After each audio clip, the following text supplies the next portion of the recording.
Hello అండి. ఈరోజు నేను మీకు ఒక స్పెషల్ బ్రేక్ఫాస్ట్ రెసిపీ అయితే చూపించబోతున్నాను. ఇది మా అమ్మ వాళ్ళ ఇంట్లో చేసే స్పెషల్ రెసిపీ అండి. సో దీన్ని చూసే ముందు తప్పకుండా నా ఛానల్ అయితే సబ్స్క్రైబ్ చేసుకోండి. దీనికోసం ముందుగా మిక్సీ జార్లో పచ్చిమిర్చి ఇంకా ఆనియన్ పేస్ట్ చేసేసుకోవాలండి. ఆ తర్వాత ఒక గిన్నెలో బియ్యం పిండిని అయితే తీసుకొని జీలకర్ర, పచ్చిమిర్చి, ఆనియన్ పేస్ట్, ఇంకా అల్లం వెల్లుల్లి పేస్ట్, తరిగిన కొత్తిమీర, పుదీనా, సాల్ట్ అన్నీ వేసి బాగా కలుపుకొని మధ్య మధ్యలో నీళ్లు పోస్తూ బాగా మెత్తగా గుండ్రంగా మనకి ముద్దగా అయ్యేలాగా బాగా మంచిగా కలుపుకోవాలి. ఆ తర్వాత వీటిని చిన్న చిన్న ఉండలుగా చేసి ఒక పేపర్కి ఆయిల్ రాసి ఈ చిన్న ఉండల్ని ఆ పేపర్ మీద పెట్టేసి మంచిగా పూరీలాగా వెడల్పుగా ఒత్తుకోవాలి.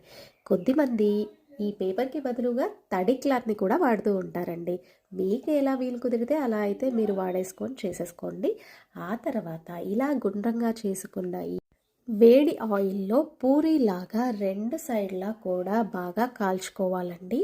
సో ఇలా చేసుకునే ఈ రెసిపీని కార్పప్పలు అని చెప్పి పిలుస్తూ ఉంటారు. సో ఇది చేయటం చాలా ఈజీ.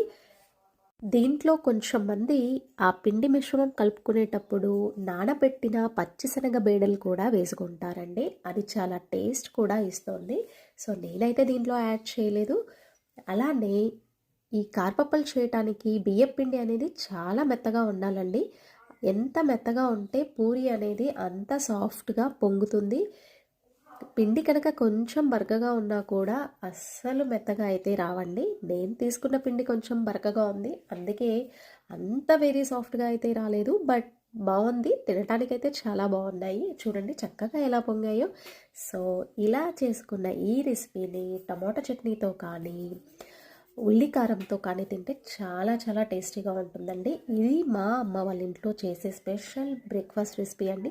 ఎవరు మా ఇంటికి అతిథులు వచ్చినా కూడా తప్పకుండా దీన్ని అయితే మేము చేసి పెడతామండి. ఇలా గోల్డెన్ బ్రౌన్ వచ్చేలాగా కాల్చుకోవాలండి. చూడండి ఎంత మెత్తగా ఎంత సాఫ్ట్గా ఉన్నాయో.